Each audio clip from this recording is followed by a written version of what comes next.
Confluent avec Catherine Égaud et Mathieu Lavigne.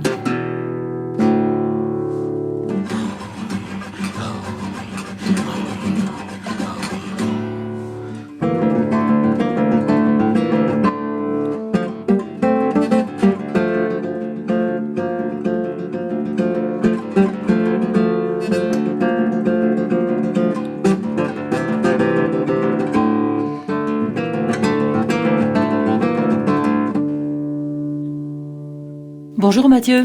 Bonjour Catherine. Cette semaine, nous rencontrons Thérèse Kittich, elle est née à Atikamekw de Manawan.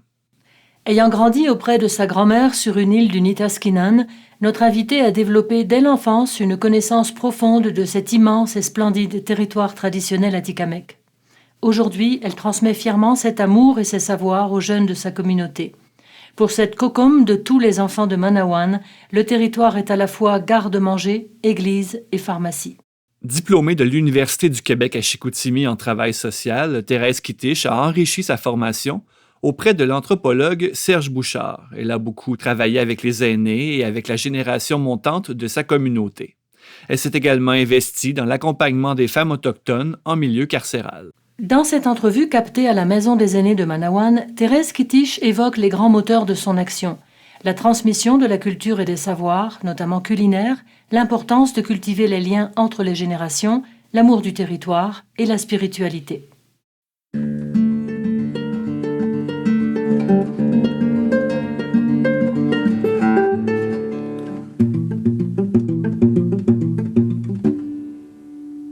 Thérèse Kittich, quoi? Oui, quoi? Quoi? Kimiro Matisinia?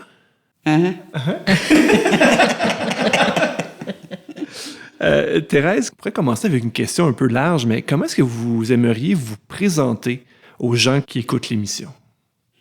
Moi, je suis une aidante naturelle. Aussi grand-maman de tous les enfants. De Pas tous juste, les enfants, c'est oui, ça? pas juste ma famille, là, mais je suis coucou avec tous les enfants. Parce qu'on reçoit beaucoup d'enfants ici. Il y a une école qui amène les enfants pour les enseignements. Puis, ils nous aiment beaucoup. Chaque enfant qui rentre, là, c'est un gros câlin. Ah oui. Puis, ces enfants-là sont en train de grandir. Hein. Il faut qu'on les transmette quelque chose. Ici, on est dans la Maison des aînés de Manawan, donc il y a des liens entre l'école amène les groupes d'enfants pour qu'ils parlent avec les aînés. Oui, l'école secondaire et primaire.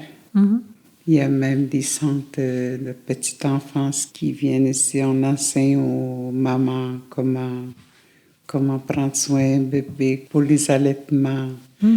Parce que ça, il ne faut pas laisser tomber. Hein. Il y a plusieurs années que les familles y ont laissé.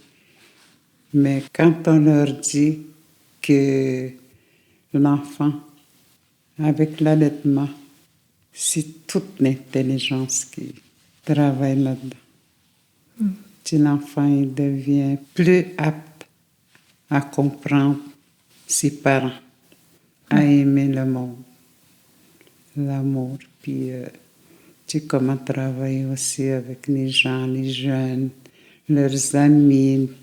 C'est tout un apprentissage, un allaitement. Ouais, c'est l'apprentissage du lien, hein? Le lien, le prendre soin. Oui, il y a beaucoup d'enseignements sur ça. Oui. Les coucous qui sont ici, là, les plus vieilles, là, qui sont ici avec nous autres. Et, eux autres, ils parlent juste l'Atikamekw. Oui, ah oui. Puis des fois, je fais des traductions pour les jeunes qui viennent ici. Ah oui, vous traduisez entre du français vers l'Atikamekw pour les kokums. Oui. Oui. Puis ce que je leur montre aussi, parce que j'ai suivi des cours avec des aînés, des commissaires. Moi, j'ai travaillé en prison à Joliette, là, SCC, pour les femmes. Ah, avec les femmes détenues, oui. Les femmes détenues autochtones au pénitencier de Joliette. Oui. Ah, oui. J'ai travaillé là, mais j'ai suivi beaucoup de formations pour comment parler aux personnes. Tu sais, c'était le nom du professeur, c'était Serge Bouchard, l'anthropologue, qui était là avec nous autres. C'est lui qui m'a montré comment travailler, parce qu'il faisait toutes les prisons. Comment travailler avec un aîné, parce que la plupart du temps, les aînés, quand je les écoute parler avec, mettons, un jeune vient voir, il vient demander de l'aide, puis la façon qu'ils parlent, ils sont toujours négatifs. Puis c'est ça que je suis en train de travailler avec les autres. Des fois, je fais une remarque, puis je les corrige, sans violence, là. Parce qu'ils ont besoin de ça. Les autres, c'est ça que ça marchait autrefois. C'était tout négatif. Puis là, je les mets dans le positif parce que, mettons un jeune là, qui vient demander de l'aide, puis que la grand-maman, il dit « Non, tu ne devrais pas faire ça, c'est péché, puis tout ça. » Moi, je le traduis d'une autre façon, pour être positif, pour que l'enfant comprenne mieux. C'est presque de la médiation, là, que vous faites. Depuis que je suis ici, j'ai eu 2 jeunes qui se sont pris en main. Ces jeunes-là, c'est des jeunes garçons. Lui, il vivait beaucoup de la violence. Il y avait beaucoup de vandalisme. Il volait, puis c'était un drogue, il prenait la boisson. La fois qu'il est venu ici, c'est ça qu'ils ont répondu, les madames. Ils ont dit, tu ne devrais pas faire ça, c'est péché, puis tu vas aller en prison avec ça. Puis là, moi, j'ai demandé aux jeunes de venir dans ma chambre. Là, j'ai parlé comme il faut parce qu'il était fâché. Il était en colère. Il dit, moi, j'aime pas la façon qu'il m'a parlé. On dirait qu'il m'aime pas, on dirait qu'il veut pas m'aider. Et là, j'ai dit, tu veux-tu, on va marcher autrement. C'est ce que j'ai dit. Il dit, OK. Là, j'ai commencé à jaser avec lui. J'ai dit, la première chose que tu vas faire, tu vas parler avec moi. Tu vas me dire ce que tu cherches, ce que tu veux comme aide.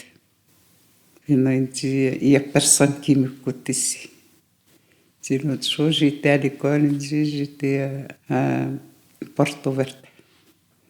Puis j'étais à un atelier. Puis là, j'ai dit au prof, j'aimerais ça travailler là-dessus. Tout de suite, le prof, il m'a répondu, tu ne peux pas travailler là-dedans, tu es un petit vandale. Puis c'est ça qu'il faut travailler ici, à Manoan. Il faut amener les jeunes. Puis moi, ce que j'ai fait, j'ai aidé les jeunes. Moi, j'ai fait des appels partout pour les faire travailler, pour qu'ils se valorisent, les jeunes. Là. Parce qu'ils voulaient se suicider, ils voulaient mourir. Et là, j'ai dit, on va remonter. Tu vas venir quasiment tous les jours avec moi. Puis on va jaser, on va parler, on va chercher quelque chose. Puis ce jeune-là, il est parti travailler. On l'a fait travailler tout l'été. Même il est allé au feu. Il y avait un grand feu. J'ai dit, refuse jamais le travail qu'on va t'offrir. Accepte toujours. Puis c'est ça qu'il a fait. Il est allé très loin au Chapet. Chapet, ah oui, oui. C'est là qu'il avait été, puis j'ai dit, abandonne jamais ce que moi je vais te donner. Puis cette approche-là, très positive, vous l'avez apprise où, Thérèse? J'ai fait beaucoup d'études. On n'en doute pas. J'ai été avec... Serge Bouchard. Oui. Ah, C'est lui, parce que lui, il travaillait pour les affaires indiennes, le ministère, puis il faisait des recherches autrefois. C'était quoi la vie d'autrefois? Donc, il se basait sur une approche, justement, autochtone, atikamekw, dans ce cas-ci. C'était plutôt atikamekw, autochtone. Tu allais partout, puis C'est lui qui m'a montré la vie. Aujourd'hui, je le mets en pratique ici, au MDA, avec les jeunes qui m'approchent. Et vous avez étudié à l'Université du Québec à Chicoutimi aussi, Oui. en travail social? Oui, j'ai étudié. J'ai tout le temps fait mes études à l'autre bout. Oui. Vous êtes promené. Oui. J'allais étudier très loin, à l'ouest, Ah oui. de bord à l'autre. Non? Vous étiez curieuse, vous vouliez apprendre. J'ai fait beaucoup d'études, puis aujourd'hui, quand je suis assise toute seule, là, ça revient tout.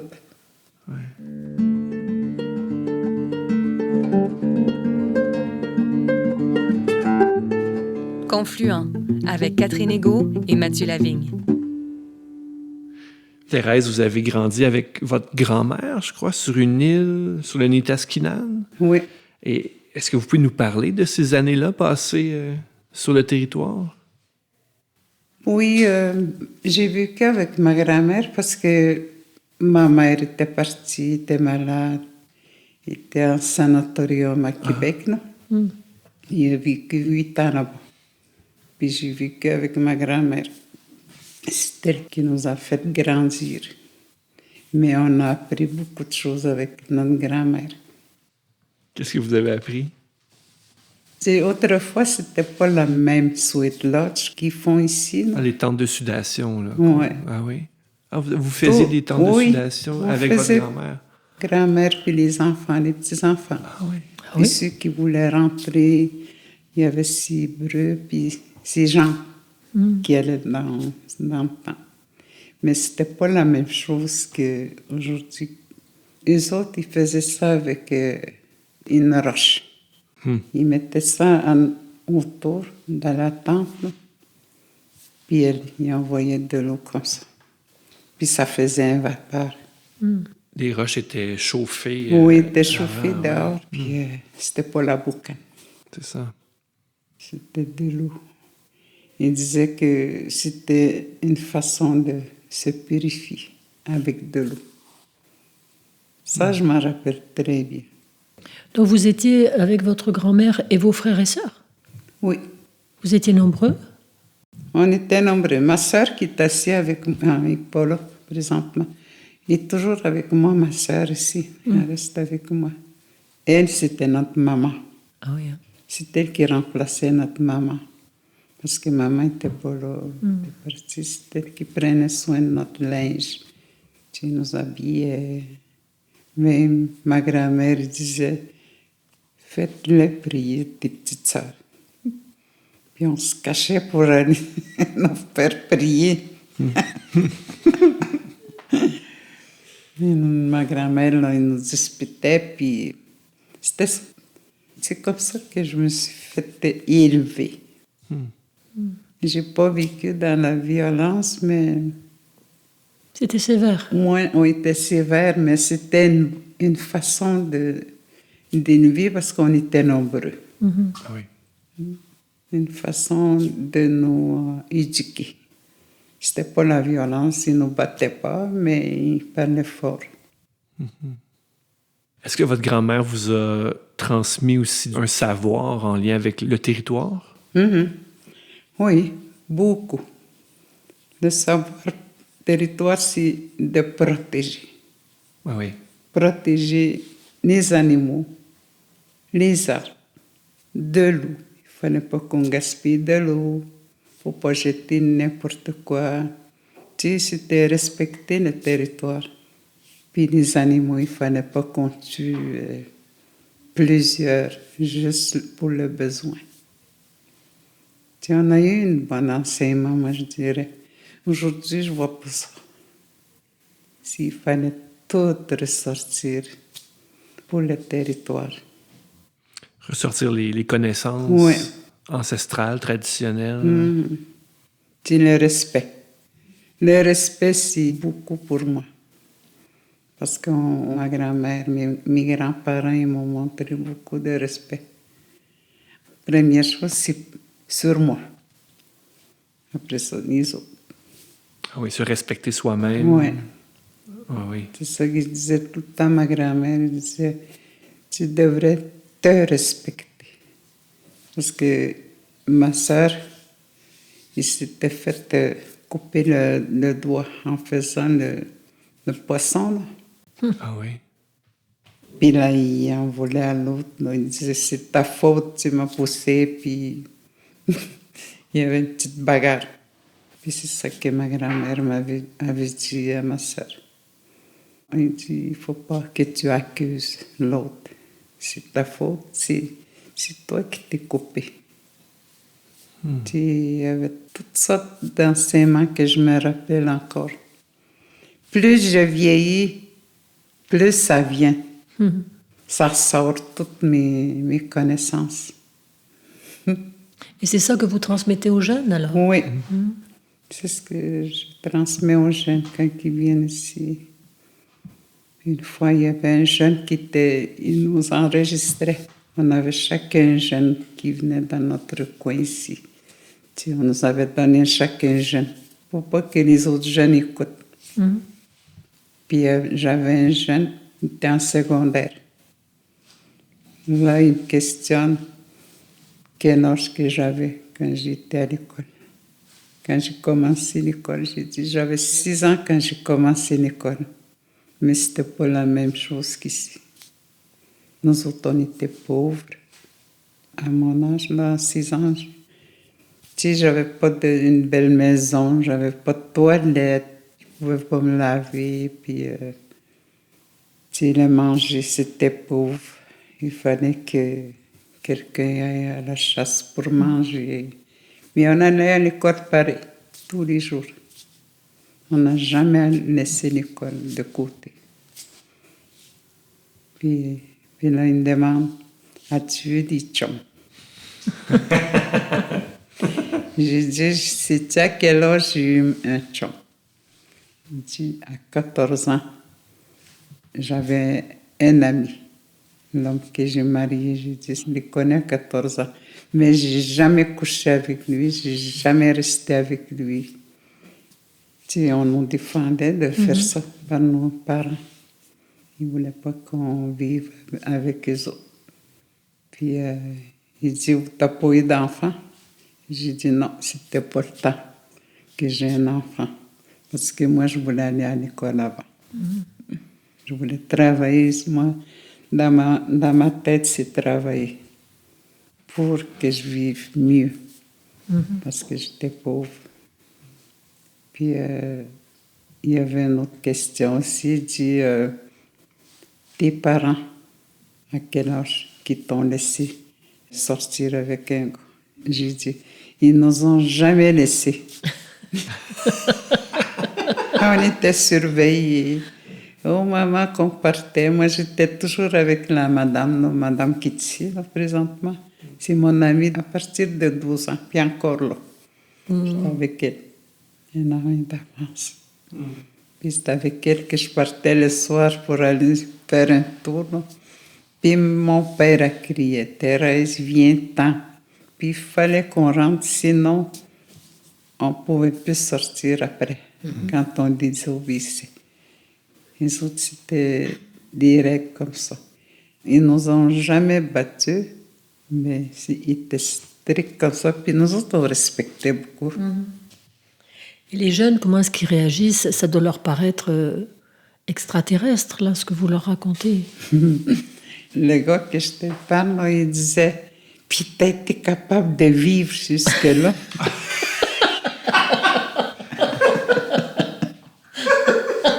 Ça, c'est de la résilience, alors. Hein? Vous avez survécu aux privations de sortie, c'est de la résilience. T'es capable de vivre jusque-là, il dit. J'ai dit, toi, qu'est-ce que tu aurais fait? J'ai dit.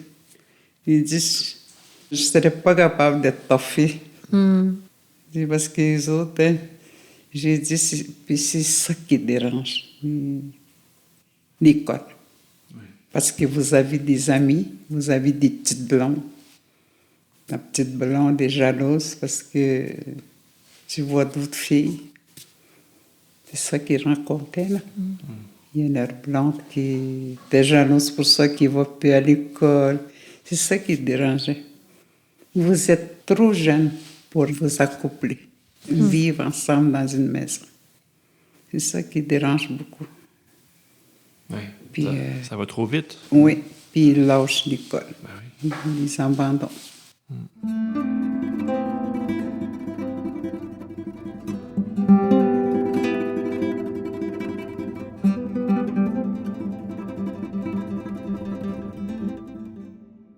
Thérèse, vous avez dit dans une entrevue, la nature, c'est mon frigidaire, mon église, ma pharmacie, où je prends les médicaments pour me soigner. Je me demandais, est-ce que ce savoir-là, entre autres, au sujet des plantes médicinales, est-ce que c'est encore quelque chose qui est transmis à la jeunesse atikamekw? Oui. Oui. On dirait que ça revient. Parce que à un moment donné, ça a tout lâché. Mais là, depuis le COVID qu'on a eu, là, tu sais, ça revient, tous les médicaments qu'on prend Ah oui. dans la nature. Donc ça veut dire que vous avez transmis ces savoirs-là? Oui. Ouais. Parce qu'on faisait des potions ici. Puis on distribuait des petites bouteilles, puis essayait ça. Puis ça allait bien. Puis là, ça commence à... Tout le monde en fait. Ah oui. Ouais. Vous, c'est un savoir que vous avez appris de votre grand-mère? Oui. Ma grand-mère, puis il y a des personnes ici qui travaillent pour ça, la médecine.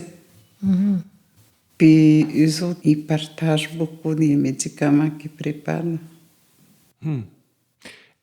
Est-ce que cette médecine traditionnelle-là, elle est reconnue par exemple, les médecins soignants du service de santé? Comment c'est perçu, ça, par le système de santé québécois, entre guillemets? Ben souvent, on nous dit de ne pas donner aux médecins. Ah, De ne pas en- Ici, ne pas en c'est parler. défendu, oui. Qui vous défend d'en parler? C'est les médecins traditionnels. Parce qu'ils voudraient que le savoir reste dans la communauté. Oui. Oui. Parce que cet hiver, on a vu des gras d'ours, moutarde. Ça, c'est tous des médicaments. Ça. Comprends. Puis, j'avais vu dans le reportage ici qu'il y avait un Français en ville qui a tué beaucoup d'ours. Ça ne se fait pas. Puis le gras, il a ramassé des gras puis il l'a vendu en France. C'est ça. Ah oui. C'est du pillage. Hein. Des ressources et du savoir aussi. Ouais. Donc, c'est ce que les médecins traditionnels veulent éviter, dans le fond, Oui. que c'est cette forme de pillage-là, justement. C'est toutes des choses qu'on veut protéger. Ah oui. On ne le défend pas, mais on veut protéger notre médecine.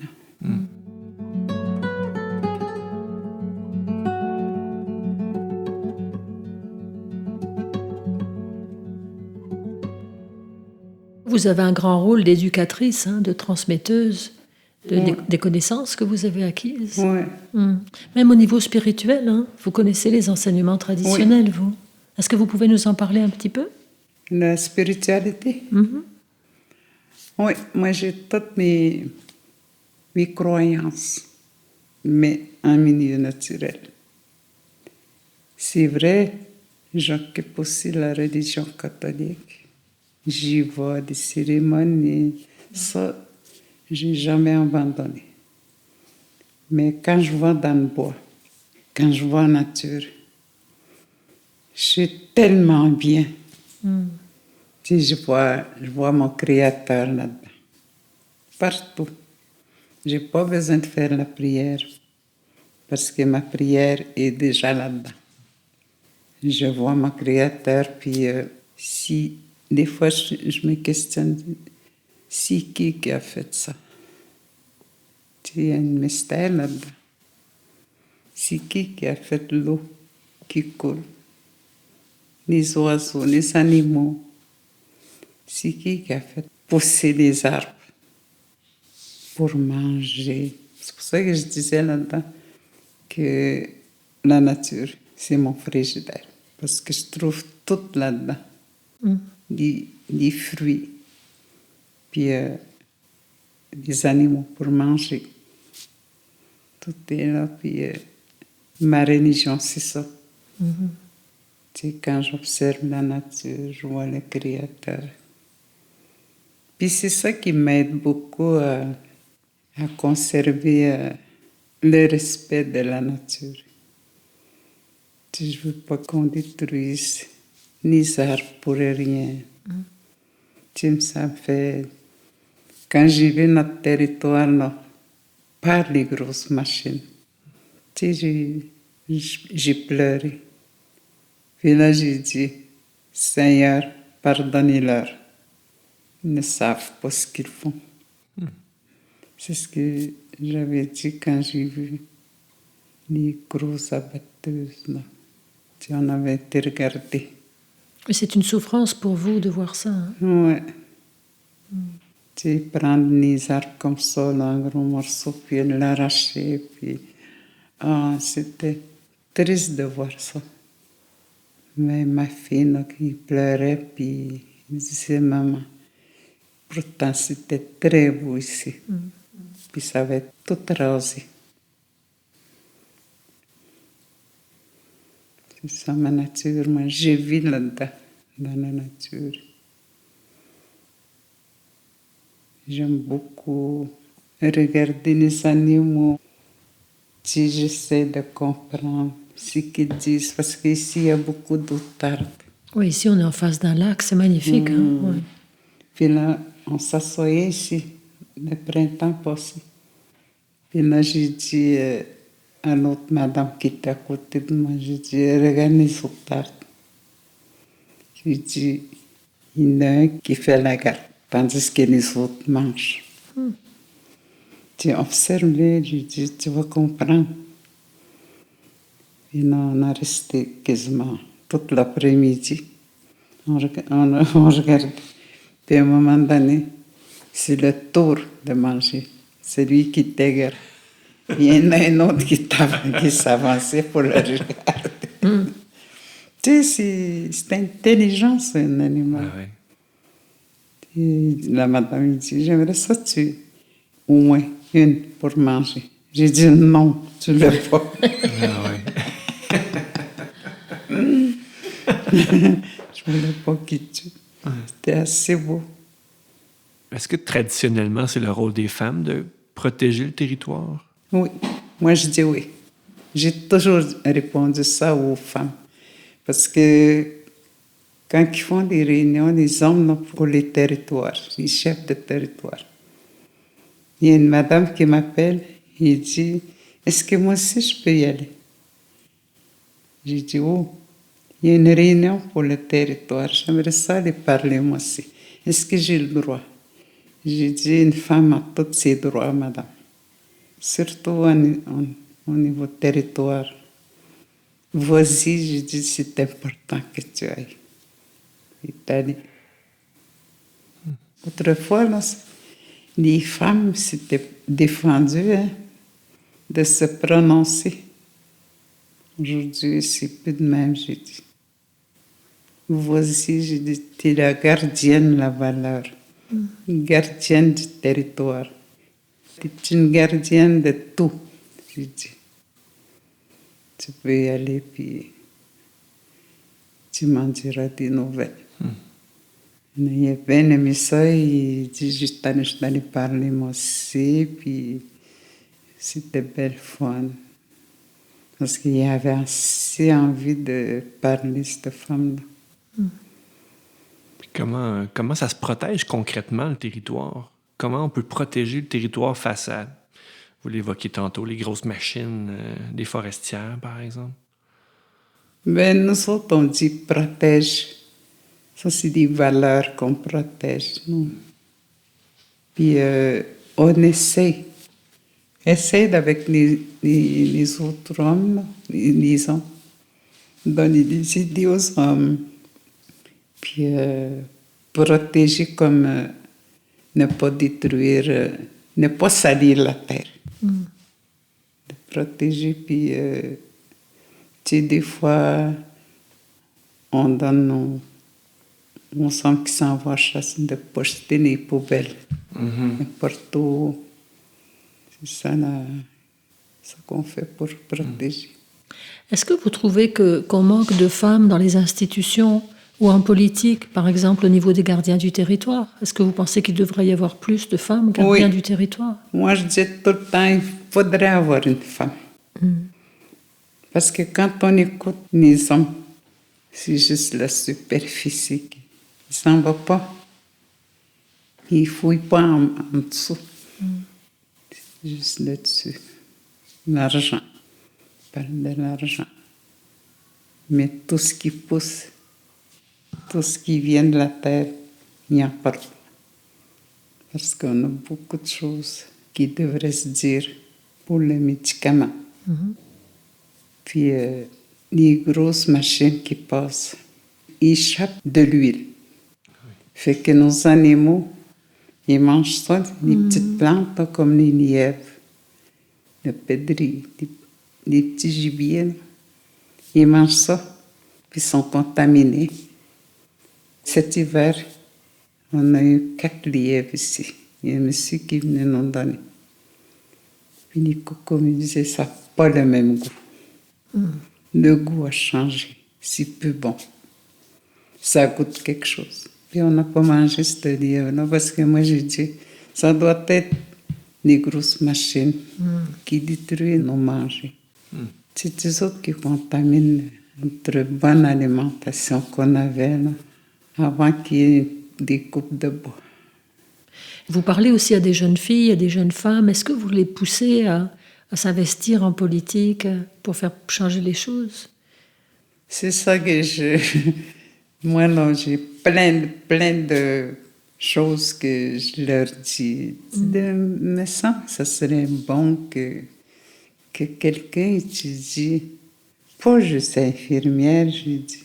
Il y a un autre jour, il y a un jeune homme que je l'ai soutenu, que j'ai félicité, j'ai encouragé d'aller à l'école. Pierre, il me dit, j'ai eu mon baccalauréat au niveau éducateur physique. J'ai dit, je suis très fière de toi. Je suis contente. Tu vas pouvoir guérir le monde. Parce que moi, les médicaments, là, je ne suis pas pour ça. Les pilules. Mais bouger, faire bouger les gens, les personnes vont guérir. Parce que ça ne bouge pas ici, ça ne bouge pas ailleurs. Tu penses juste à vieillir. J'ai toujours dit, mettez pas l'âge à votre vie. Mettez la vie à votre âge. C'est un beau slogan. C'est ce que je dis souvent. Parce que quand ils voient leurs cheveux blancs, mettons, je vois ça dans Facebook, j'ai les cheveux blancs, je commence à me sentir aussi vieille. Ils veulent sentir la vieillesse. Je dis, moi, j'ai 79 ans, puis je ne le sens pas encore. Je suis encore une personne naturelle, puis je veux vivre ma vie encore, puis je veux aider encore. Il n'est qui arrache les cheveux blancs. Il dit, j'aime pas ça. Je dis, soyez fiers, vous êtes sages, vous allez être sages, vous allez être des femmes sages. Dans ce que vous nous partagez, Thérèse, ce qui me semble traverser votre témoignage, c'est ce non-jugement, justement. Vous accueillez les gens, vous les prenez où ils sont, et puis c'est ça, vous refusez de juger les gens, vous les accompagnez. Il y a beaucoup de bienveillance, beaucoup d'amour là, dans votre qualité de présence. C'est pour ça qu'ils viennent souvent me voir. Ben oui. Parce qu'ils savent que moi, je parle toujours comme il faut aux jeunes filles, même aux jeunes garçons. Vous voyez beaucoup de jeunes, eux vous voient comme une référence, comme une cocombe. Qu'est-ce qui, à votre avis, serait le plus important pour les jeunes de Manawan? Qu'est-ce que vous leur souhaitez le plus? Moi, c'est beaucoup d'éducation. Moi, ça fait longtemps que j'en parle. Tu sais, les jeunes, là, il faudrait les écouter. Premièrement, écouter l'enfant. Mettons un jeune qui dit je vais faire ça plus tard, puis d'accepter ce qu'il dit, puis chercher un moyen pour l'aider. Moi, c'est l'écoute. Puis de valoriser aussi l'enfant. Il faut trouver quelque chose pour que l'enfant soit bien, qu'il se sente valorisé, parce que plus tard, ça va être un papa. Mettons un garçon, une maman. Vous croyez beaucoup en eux, hein? On le voit. Vous les aimez beaucoup, les jeunes. Oui, les jeunes, ça c'est ma génération future. Et ils ont beaucoup d'années à vivre jusque-là aussi. Oui, ils ont beaucoup à apprendre. Puis j'aime ça leur montrer parce que, tu sais, ce que j'ai compris, c'est qu'ils n'ont jamais rien appris de la maison. Les parents, ils pensent qu'il y a des personnes ressources pour l'envoyer. C'est vrai, oui. Il y a des personnes ressources, mais c'est à partir des parents qui devraient avoir un enseignement. Donc vous voulez que les jeunes deviennent de bons parents, dans le fond? Oui.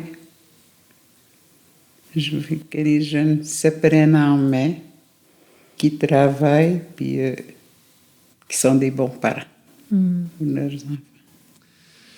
Thérèse, vraiment, Mishta Miigwech pour cette conversation-là. C'est un bonheur de passer du temps avec vous. Vraiment, Mishta Miigwech.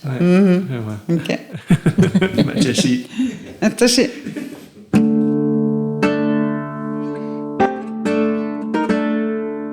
Un immense merci à Thérèse Kitish, aînée Atikamekw de Manawan, pour son accueil, sa confiance et son formidable travail de transmission. Merci également au personnel de la Maison des aînés de Manawan pour son accueil chaleureux. L'émission Confluent est portée par l'organisme de solidarité chrétienne avec les premiers peuples Mission Chez Nous. Pour en savoir plus, visitez sans tarder notre site web www.missioncheznous.com. À très bientôt, Catherine. À très bientôt, Mathieu.